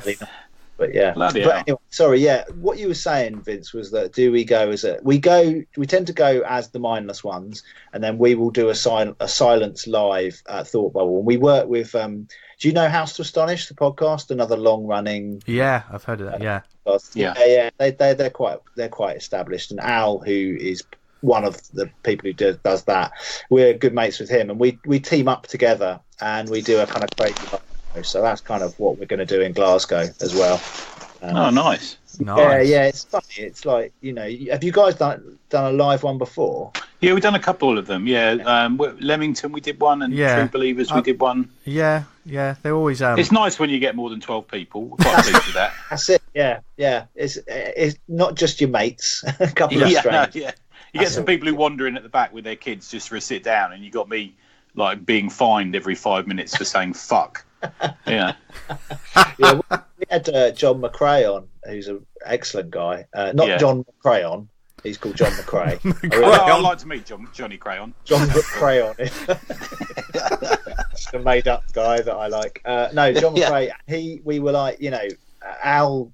House to Astonish is a non-sweary one. We don't care on silence, but Al was like, if you could not swear, that'd be great, because then I don't have to edit it out, and we keep our kind of clean rating on iTunes. And John McCrae could not stop swearing. It was like all the week, like no swearing. He just kept going for it. But then he's Irish. Yeah. One of my favourite ever stories I've ever heard tell was I did a panel with him in Nottingham about 4 or 5 years ago, and afterwards he says, let's go for a drink and I'll tell you a proper story. And he told me about the time he saw Kenny Baker's Cock and Balls over a drink, which is still one of my favourite stories. Was it like the bottom half of R2D2? He's like took it, just kept the top half on. He didn't realise. Yeah, the bottom had slipped away. And obviously, when you're in R2D2, you go in naked. There's no way you're wearing it. Yeah, of course. I like to think of it like that. Yeah. See, Daniel's definitely naked under all that golden armour. Oh my god. Yeah. No. So So the Glasgow's happening. You guys are doing Cardiff, aren't you? I think is that nice? We will have just done it. Yeah. Yeah. Oh when right. this comes out. Yeah. And what we've got coming up, we're doing. We've got a table at Lawless in Bristol. Yeah, I'm not doing that because I'm in LA. Yeah, that one. yeah. So I'm doing something for Nobra out there from the sound of things. Nice. So I'll be manning the table by myself on May the 11th, and then a couple of weeks later, we're going to have a table at MCM. Yeah, boy. Oh, fuck me. Yeah. That's exactly the noise I make. You probably haven't listened to it, but there was an episode based around the fact that I had a total meltdown when I was surrounded by a load of cosplay wankers once at MCM. But we've decided to take the money and run, and we decided it's a good place to sell our comics. So I'm working on the No-Brow table. And these two. I'll be interested. I mean, you might sell some stuff. Fuck knows. I mean, I guess. Well, it's Hilda, you see, dude. That's the thing. The Hilda cartoon. Yeah, man. I can't believe that. I mean, Luke Pearson is one of those guys who I'm like, I sort of professionally hate you because you're amazingly talented, and now you've got this beautiful cartoon that like is just really clearly a work. Oh, motherfucker! Really? And he's quite a sort of, he's not like a boaster. He's not like a big, he's just like a quiet guy. He's like, we'll have a chat with you and sit next to you at a convention. He's like a nice guy like that, But room was I did a panel at Nottingham, and it was standing room at the back, and when do you get that on a panel these days? No, he's got proper broad appeal. I got nominated for what was it, the British Comic Awards they used to do. Cool. And Luke was up against me, and I was like, oh really? Oh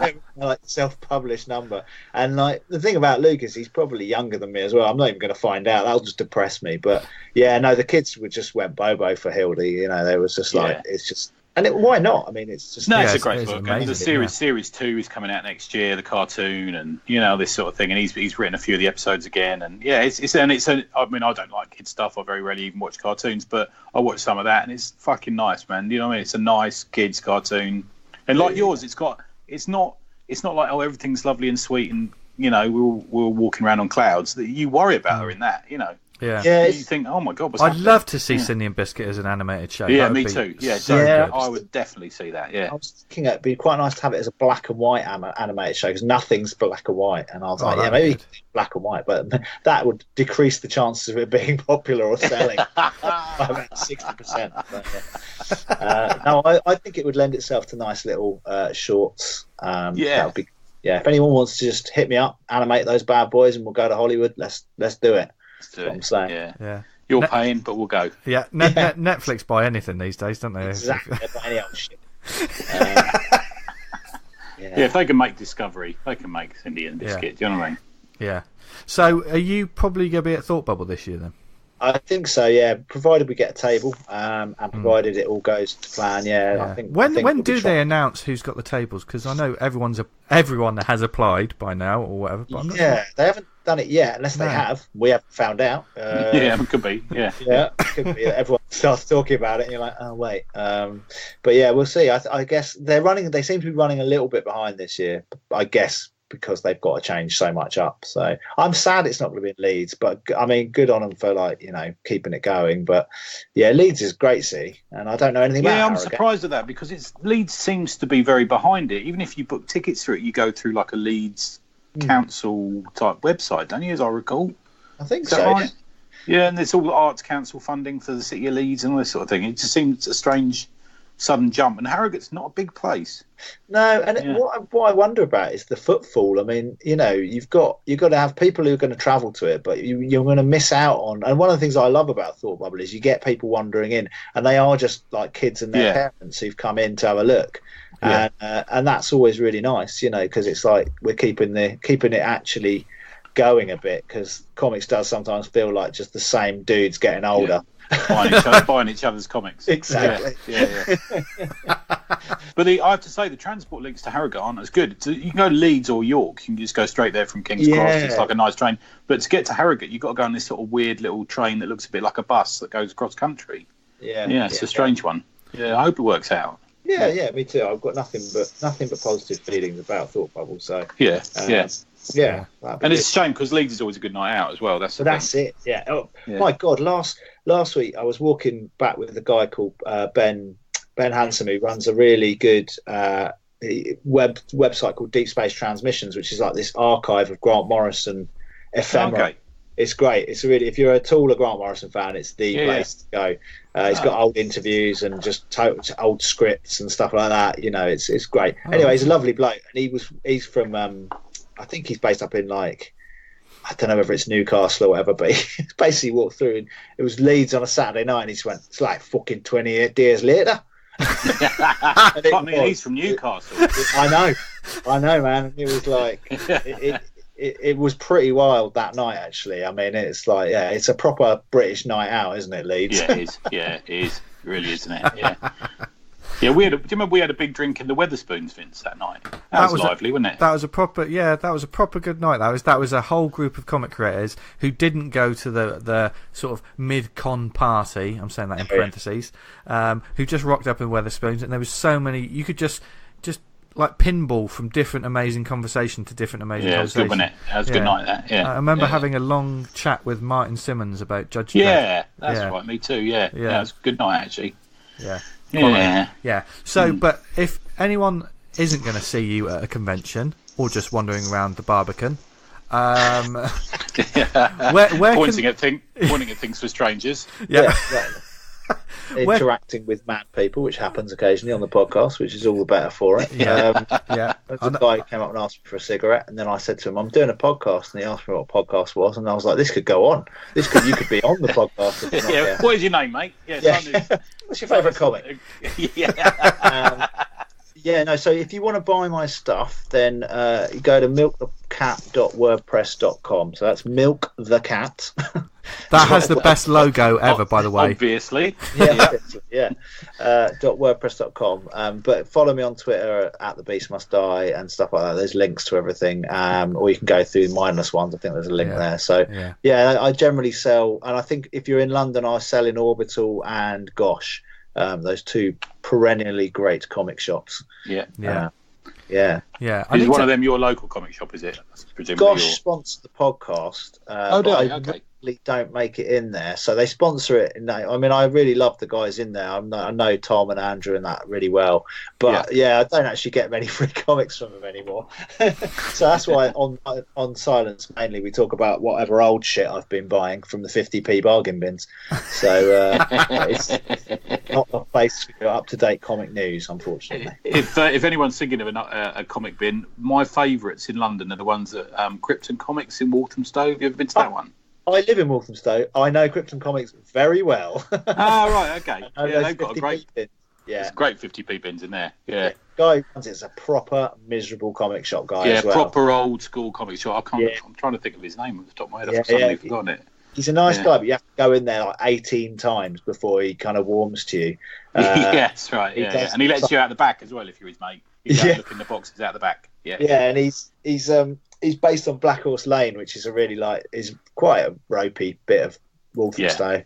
And so you have to buzz to get in, and he doesn't let any school kids in because they just cause havoc. And it is a proper old school comic shop, but got some amazing shit. And I got like an entire run of Rick Veitch's Rare Bit Fiends from the 50p. Oh, okay. Oh, nice.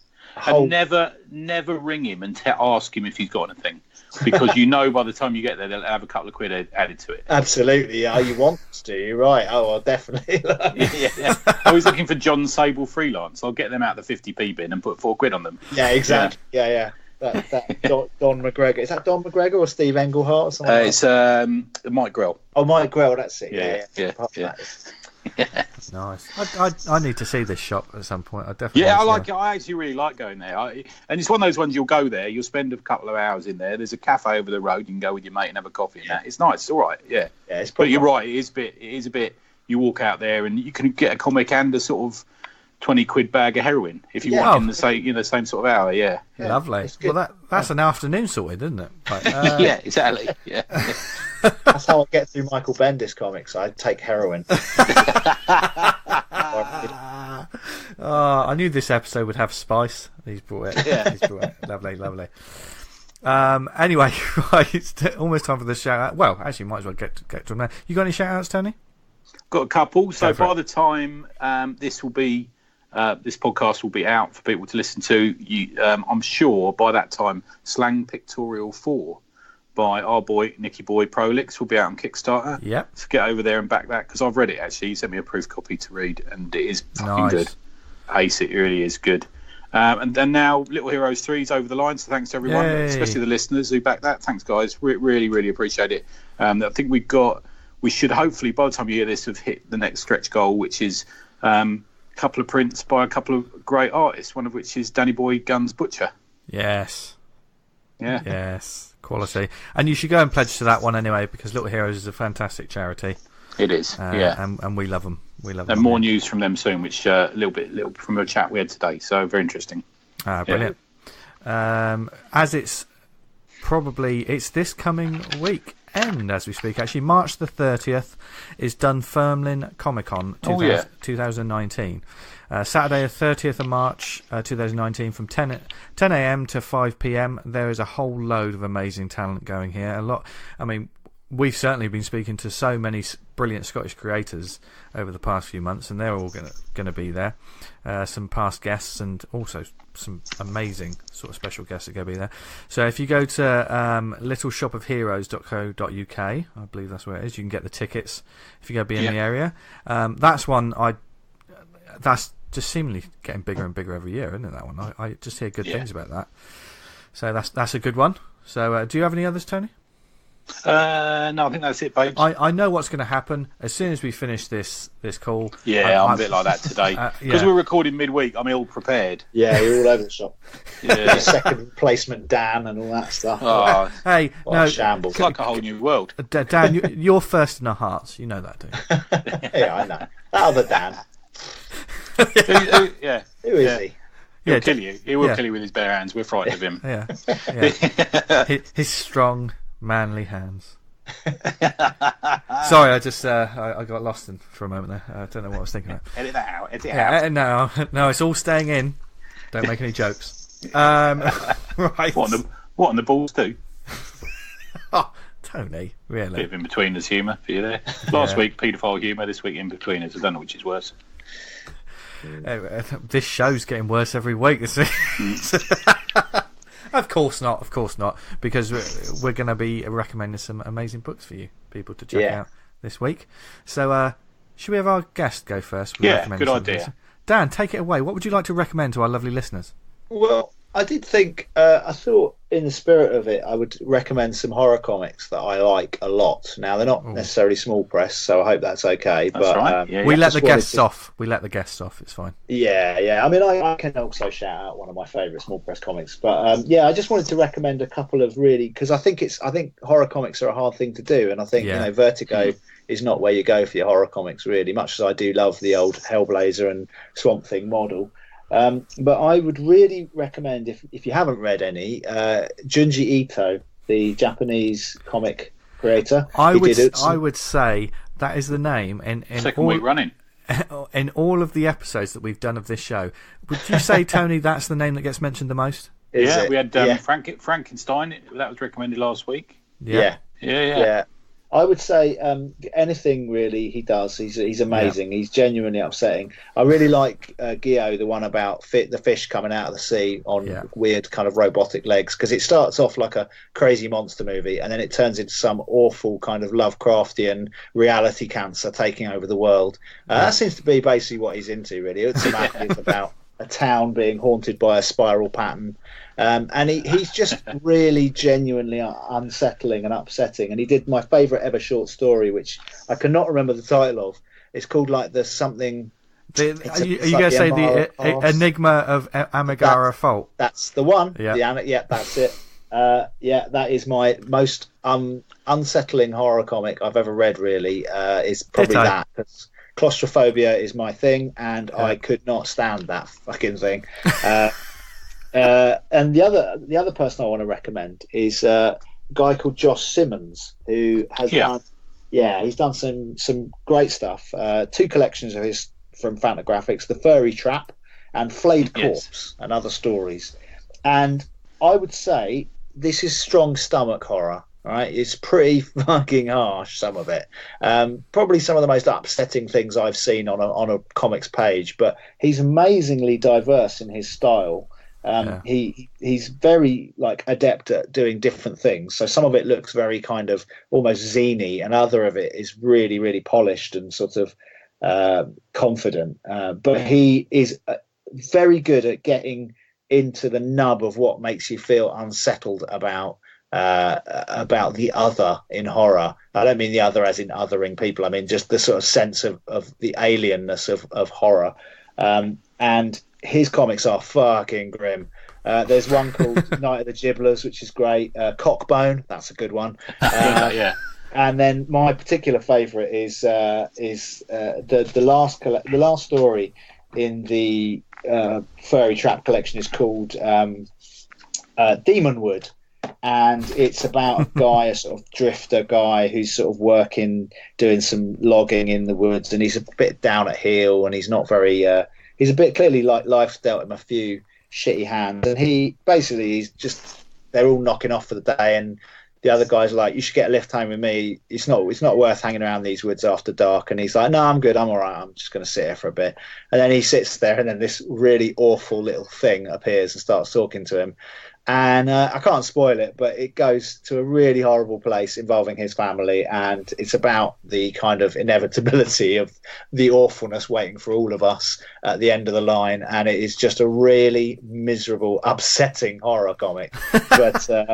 But I have to say, I don't know if you remember this, Vince, but I was reading The Furry Trap, and I sent you a screenshot of the cover. This is about 2 years ago, maybe a year and a half ago. And you said to me, "Is it really called that?"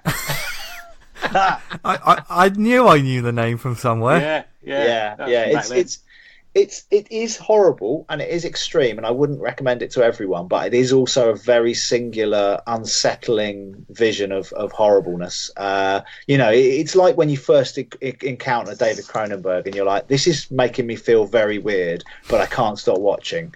It's that sort of thing, and I think it's worth pursuing those weird guys into their horrible spirals. I'm not sure I'd want to be him, but very singular. Those are transgressive. I think everyone needs to experience a little bit of that transgressive stuff. Take you out of the ordinary. We don't need this sort of polybagged horror that we get a lot of the time. There needs to be a bit of experimentation like that, don't we? Do you know what I mean?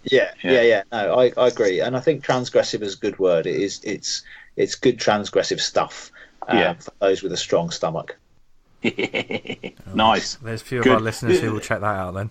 Yeah. What about you guys? Go on, you go, V. Go on, you do the next one. My one's it's going to be a shorter, sharper one, and basically it was a collection that I got recently. It's from Rebellion. They have reprinted a lot of strips from the pages of Wildcat. Do you remember Wildcat? Yeah. You sent me some screenshots of this today. Yeah. Yep. And this is the collection of Turbo Jones. Wow. Which is written by Barry Tomlinson, the great Barry Tomlinson. Yeah, past guest. Yeah, and the artwork, Ian Kennedy and Vanyo and Keith Page.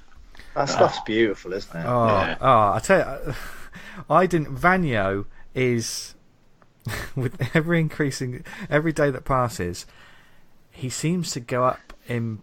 You are a little bit obsessed with him, I'll be honest with you. I listened to that Comics from the Apocalypse, and you mentioned him quite a lot on that as well. I love all those Spanish artists with their single names. I did as well. And this collection is just beautiful because I was intrigued by it anyway because I remember Wildcat around 1988 when that was published. Mm-hmm. So that was the prime time sort of weekly newsagent comics. That came out about just the right time for me. And Wildcat was basically a strip that was created. There was a huge spaceship called Wildcat that basically the Earth is basically turned into shit. So Turbo Jones creates a huge spaceship because he knows what's coming, that the Earth is going to destroy itself at some point. He creates a huge spaceship to basically move out into space and colonize another planet.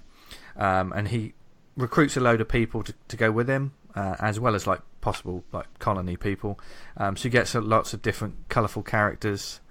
But Turbo Jones is the one that... And apparently, it only cost like $40 million to make this spaceship. You can tell this is made in the 80s. Because 88 price. Yeah, because Turbo Jones, who's obviously this professor that is trying to warn people that the planet is, doomed. But no one will listen to him. They think it's nonsense.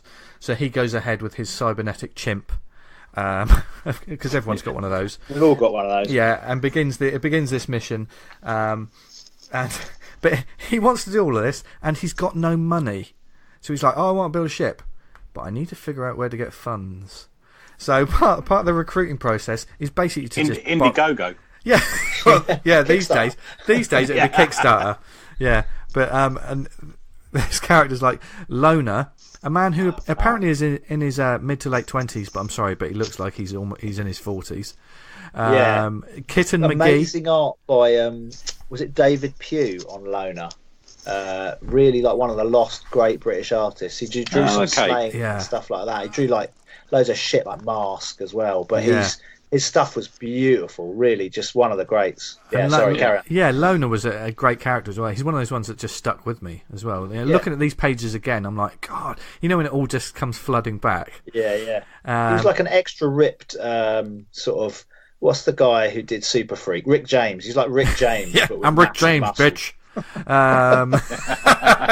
Yeah, so there's lots of these characters, and there's this wonderful scene. He goes, so he gets this team, and he says, one thing's for sure, couldn't have got a better fighting or thinking team. Our only problem now is that paying for the construction and fitting out of the ship.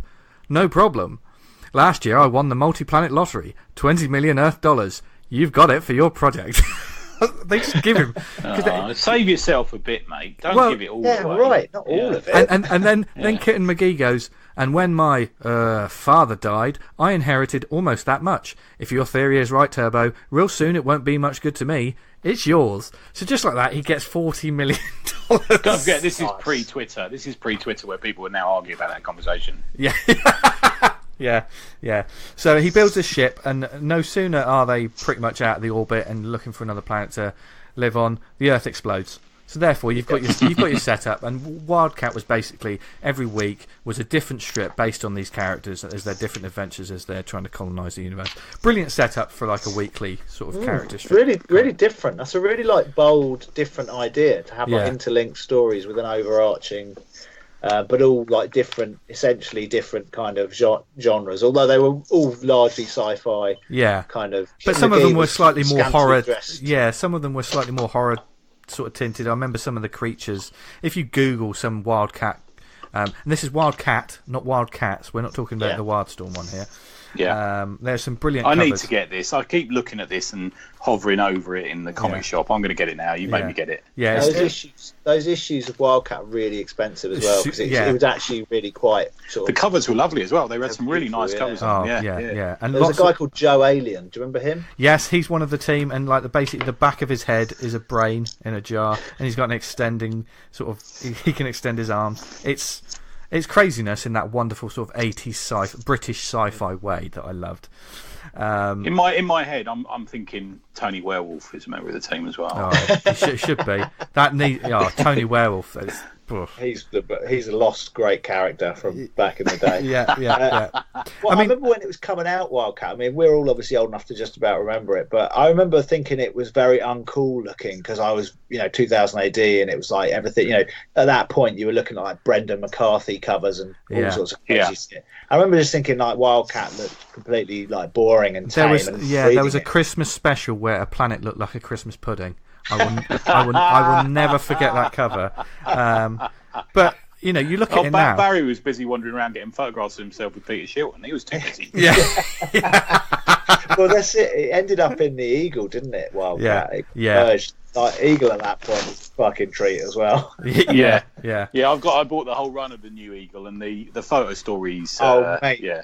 I got a bunch of those as well, second hand, and they are gold. They should do collections of those photo strips. My God. Oh, there's one that's just Barry and someone else trying to get a taxi, and the taxi driver tells him no, and they walk back in the office building because they clearly just had a page they needed to fill.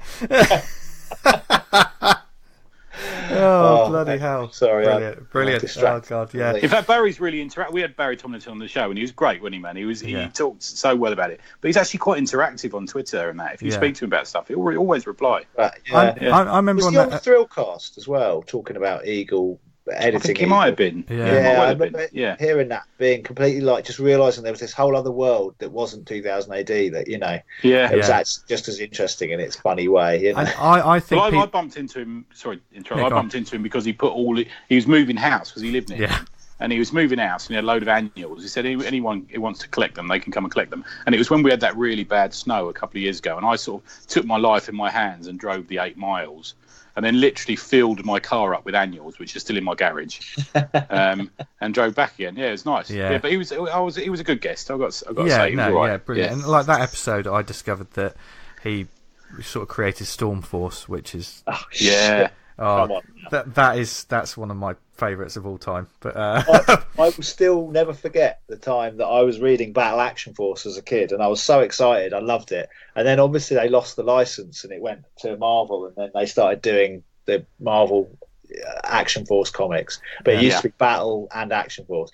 And so one week, without any particular notice, it was just like Action Force were gone, Storm Force were in. And I was like, who the fuck are these guys? But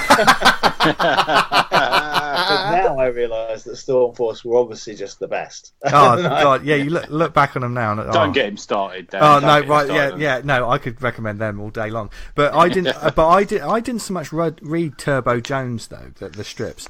But looking at this collection, this is the value of collections like this, I think. Because I thought, this is great. I remember Wildcats. This would be a nice sort of reminiscent sort of book.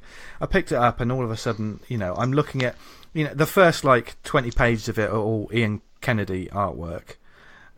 It's got that wonderful. I mean, Barry Tomlinson's writing's just fantastic for this sort of stuff. I mean, he references EastEnders within the first 5 pages. He loved the populist quote, didn't he? Yeah. If you could get Michaela Strachan into the Eagle, that's what that had made his week, wouldn't it? But then Ian Kennedy, obviously, he stops drawing it after a couple of issues, and then who takes over for the rest of the book, pretty much, is Vanyo, and he's your favourite. He's my I think, because you look at these pages now, and this is doing stuff with panel layout and action that for me is unrivaled, and just his line work. He was Death Wish, wasn't he? Was he Death Wish? Yeah, he did. Death Wish, which is a collection that's going to be out later this year. Oh, cool. I think it's coming out August, I think. Yeah, there was a bunch of those guys. Jose Ortiz was another guy. He was fun. Yeah, love his stuff. Yeah. He's great. It's funny because as a kid I remember being I was into McMahon and Bolland and Ewins and all these, O'Neill, and rightly so because they're gods, Yeah. But I just remember being a bit no, I don't really like that kind of Euro stuff. And we learned to appreciate it, didn't we? And they were drawing stuff like Vampirella and all that sort of thing as well. And you're like, they drew sexy girls, which is probably why I didn't like it as a kid, because I was like, no, I just want Judge Dredd. These girls with their short skirts are they're not. I don't get it. And now look at it, I'm like, man, you just draw sexy looking people in general. Too sexy for 2000 AD. So I think if you definitely this is my first shot at getting one of these sort of reprints from Rebellion. I definitely want to get the 13th Floor, which is Tony's already told me about, but that's available now. There's also available now is I haven't read many of these, but some of you listeners might have. Dr. Mesmer's Revenge. No, I've not read that. Von Hoffman's Invasion. That's currently out. Insane looking, and I want it. Yeah, it does look nuts. Yeah. And coming later this year, obviously Death Wish, which is definitely on my list. The Leopard from Lime Street. Yeah, okay. And Invasion 1984, which is John Wagner, Alan Grant, and Eric Bradbury.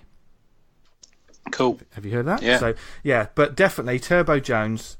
check it out because I love it, and yeah, it's just brilliant. So and it's a nice reprint as well. It's slightly sort of, you know, it's like bigger than American comic books. We're talking like, you know, the original sort of size sort of pages. Lovely, nice sharp scanning and stuff. So love it. So yeah, they're doing a good old job, aren't they? The Rebellion boys. Yeah, they're really good. I mean, I'll definitely be checking out more of these sort of reprint stuff. I definitely need to destroy more of my bookshelves with stuff like this. Anyway, Tony. Yeah, we need Jaina Stark reprinted in completely now. You love that. I'm obsessed with him. Yeah. There was a really good action special that was done in the early 90s with a load of sort of cool British creators of the time revisiting hokey old British concepts like Jaina Stark and Cursor to Doom and the Steel Claw. Do you remember that? It was like a one-off. Yeah, I do remember that. Yeah, I'm trying to think. I think I got some kind of sort of weird preview copy as well, like a black and white thing at a convention once. Right. Yeah, it had like Sean Phillips doing the Steel Claw. Yeah. And it was kind of great. And I think they were actually sort of testing the water to see if there might be a market. They've tried it a few times. Didn't they? They did it with the Liam Moore, John Reppion book, and that sort of stuff as well for a while. Yeah, there's loads of stuff there because Jaina Stark continued in France. When they stopped making it here, the French wanted more and more of him. Right. So it ran for years in France. Interesting. So there's all that stuff that can be reprinted. In fact, they killed him in France. Right at the end of it, they killed him. Right. So there's a really interesting history to him. You know, there's an escapologist, much better than Mr. Miracle. We don't know that, not American trats. Yeah. Hopefully, it was based in Jaina Stark was based in Bexhill or something. Yes, all those old Doom Lord strips are amazing, where he's basically just staying with like a landlady. It's just like some boarding house. It's fucking amazing. Anyway, Tony, what would you like to recommend? Mine's going to be quick. It's the new Tim Bird book, Asleep in the Back, which I'll read you the little spiel from the back. Time drives onwards year after year, like a constant stream of traffic flowing endlessly along the motorway. And the thing that needs to be said about this, one of the main things, is the fact the cover is fucking amazing. Oh, I love it. I sent it to you, didn't I? And you went, fucking hell, that cover. That could be a print on the wall. Print it, frame it, and put it up on your wall. Funny you should mention it. I think it is a print on his website. There you go. So for those that haven't seen it, it's a sort of it's a motorway at sort of night time, dusk to night time. The stars are out. The sky is sort of grey, and the bottom third of the page is just the dark motorway, and it's just illuminated by the red lights, the tail lights of the cars going away, and the headlights on the other side of the road of the cars coming towards you, and it's making use of sort of light and dark, and it's a really beautiful image, like a really, really impressive thing that sets the tone perfectly for the comic. It's very sort of simple and clean, but it's also sort of quietly beautiful, if you see what I mean. I love everything Tim does. I've followed Tim for donkey's years now, and everything he does is always very interesting.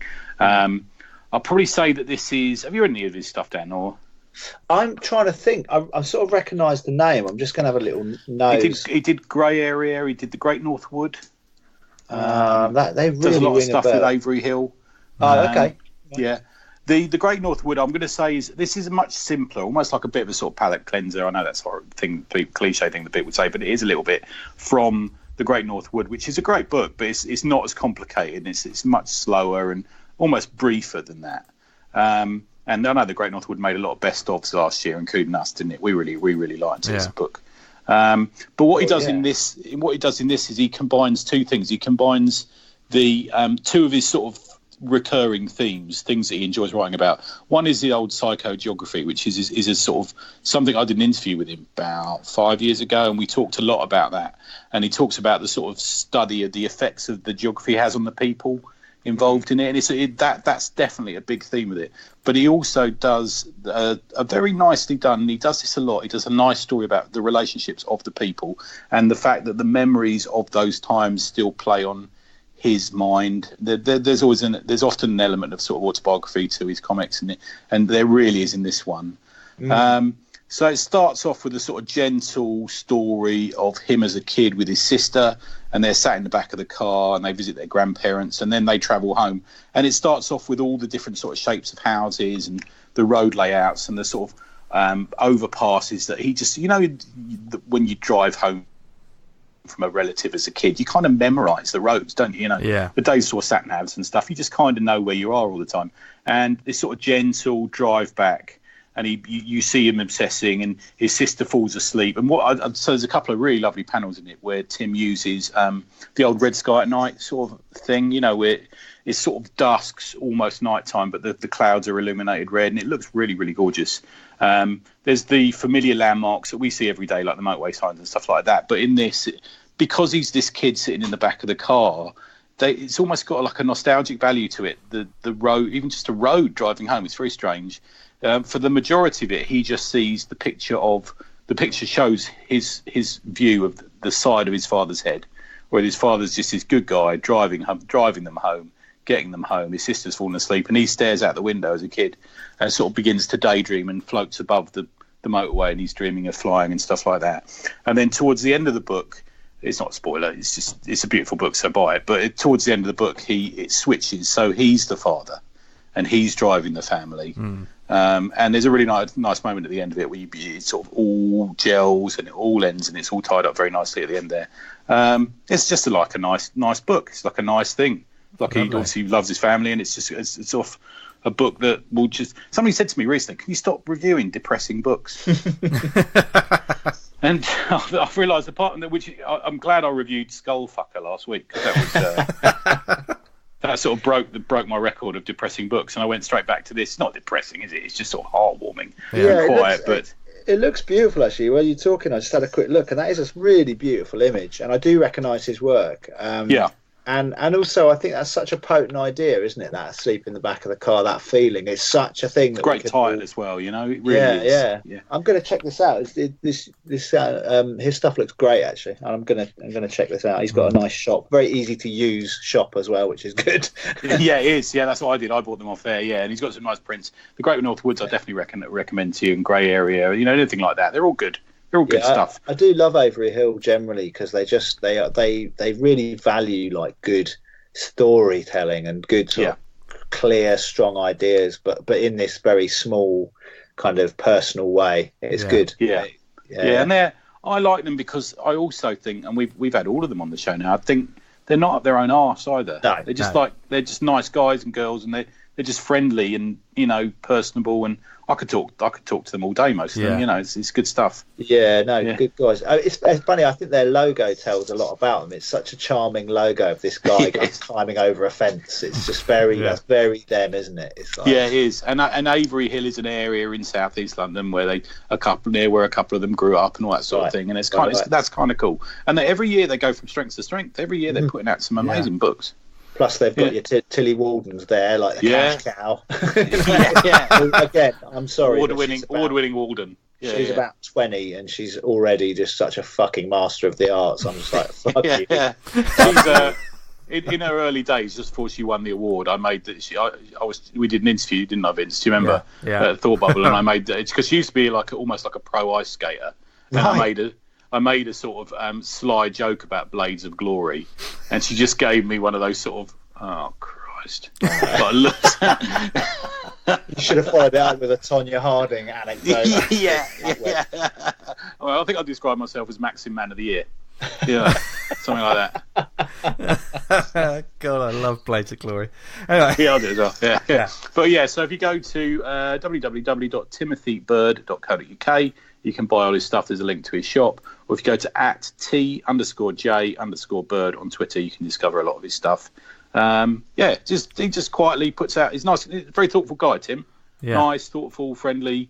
And I'll promote anyone's books who does this sort of quality very, very consistently. Good stuff. Strong stuff.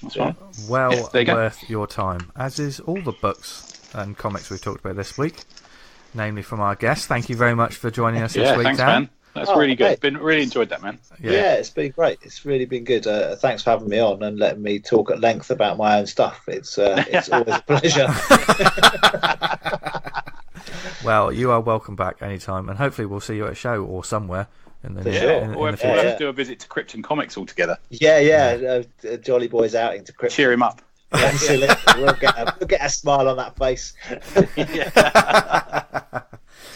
We hope you enjoyed this episode, folks. If for some reason you didn't, don't get in touch with us because we don't want to hear it. No, but no, we're not no one wants to hear that we're not negative interested. shit. No, but if you want to tell us you love us, there's several different ways you can get in touch with us about that. You can email us awesomecomicspod@gmail.com. Likewise, if you've got any books coming up or any events, especially like some indie sort of small press events that you want people to know about, get in touch with us and we'll give them a shout out on the show. It's very important to us, especially this year. There seems to be lots of events happening left, right and centre. So follow us on Twitter @TheAwesomePod, where we'll be announcing future guests, and Lord knows what else will happen on there. You never know. If you do the Book of Faces, go to facebook.com/awesomecomicspodcast. If you do groups on Facebook, then you definitely need to join Awesome Comics Talk, because it's the only thing I look at on Facebook apart from posting like the episodes, because there's such a great group of people on that group, and they're all talking about good. There's no hard selling of Kickstarters and books and all of this kind of thing. It's definitely comic talk, and that's what we love about it. That's why we started the group, and everyone's taken it over and made it amazing. So there you go, join that. Thank you for listening to us, whether it was on the website awesomecomics.podbean.com. If you listen to us on iTunes, subscribe, leave a review, just tell everyone and your mum about it, and that helps your again. mum. Yeah. Don't start with that. Tell Right. Vince's mum about it. Right. And don't you start, Daniel. I feel like I have not earned the right to be so cheeky. Yeah, but he has gotten into the rhythm of whenever we get to this bit, it goes off the rails, doesn't it? It does go a little yeah, bit bad around about this time, doesn't it? Yeah. Yeah, which I'm proud of. Yeah, so you can catch us on iTunes, Spotify, Stitcher, Podnose, Podknife. What other networks are we on, Tony? We're on Pod Back and Front. Yes, you should definitely look for us there. I always wonder what you're looking at. I always wonder what you're looking at whenever you do those. So, should I be concerned, Tony? Should I? I've got a notebook. It's got little circles with pod and then rude words written next to them all the way through the notebook. Oh dear, it's good to see you're spending your time well. I was going to go with Pod Hampton Wick, but I thought that's a bit obvious. Anyway, where can people find us online, etc.? Tony? neverwriteanything.blogspot.co.uk. A couple of things there this week, or follow me on Twitter, or don't. I don't really care. EZOYZ. God bless him. Dan Butcher, you can find him on Twitter, etc. @Vanguard Comic, and you can read his amazing webcomic Vanguard at vanguardcomic.com. Please do. It's the balls. Yep, and his Patreon videos every week are the best thing. We haven't had this one this week. We're still waiting for the one this week. I think he's been ill though, hasn't he? So yeah, he was smashing up his computer last week, wasn't he? Because he didn't get into MCM. Yeah, and then a week later they've given us a table. Yeah, I like the one where he's writing a hate letter to Rob Liefeld, and then Rob Liefeld likes his page. So he knows he's made it then, doesn't he? Yeah, but definitely follow Dan because we love him. You can find me on Twitter, Instagram, etc. @JesterDiablo. You can find out more about my comic at theredmaskfrommars.com. And Dan White, you have been a star this week. Thank you very much for joining us. Where can people find you and your books, etc.?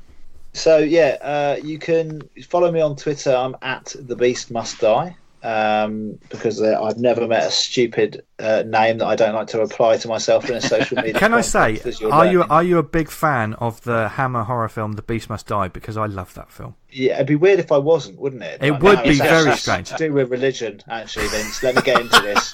It's about Zion. I'm a massive fan. Well, I'm a fan in that I have a really fond memory of watching it. My dad let me watch it when he was not babysitting. He was looking after us. He's my dad. He wasn't babysitting. He was being a dad. But my mum was out, and I remember we stayed up late, watched this atrocious amicus werewolf movie, and it has this amazing werewolf break where it's kind of whodunit, locked room whodunit with a werewolf added. If there was a film due to be remade well, it's that film, but it is nonetheless a remarkably 70s affair, and I've loved it. But I've loved the title forever. I just think it's such a great that nothing has ever sold me on a film harder than Oh yeah. And here's a little bit of trivia that no one will ever see this, but I got 90 pages into a script of a remake. I did for myself.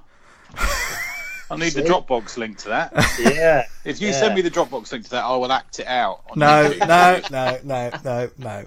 But you're right. It's prime for someone really should do is, something like that. Yeah, someone good to come along and do it. Yeah. But yeah, no. So I'm at the Beast Must Die on Twitter. You can also follow us on @SilencePod. Our podcast is called Silence with an exclamation mark, so it's pronounced Silence. It's on themindlessones.com, and we've been doing it for fucking ages. So if you start listening now, it's going to be nigh on incomprehensible in jokes and bad field recordings of me walking around talking to my much funnier friend. I have to say, mate, I've been listening. I've listened to them. I'm sorry to say this, but I've listened to them on and off for quite a few years. But I listened to the Gareth Hopkins interview the other day, and it was brilliant. Really liked that interview. Well, really good.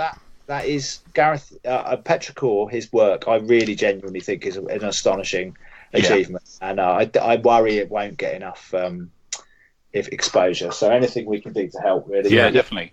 And one of the best things about that is the great pull quotes on the back. Yes, there is a very good pull quote on there. Is that the one from David Hine? David Hine, then there's some others. Yeah.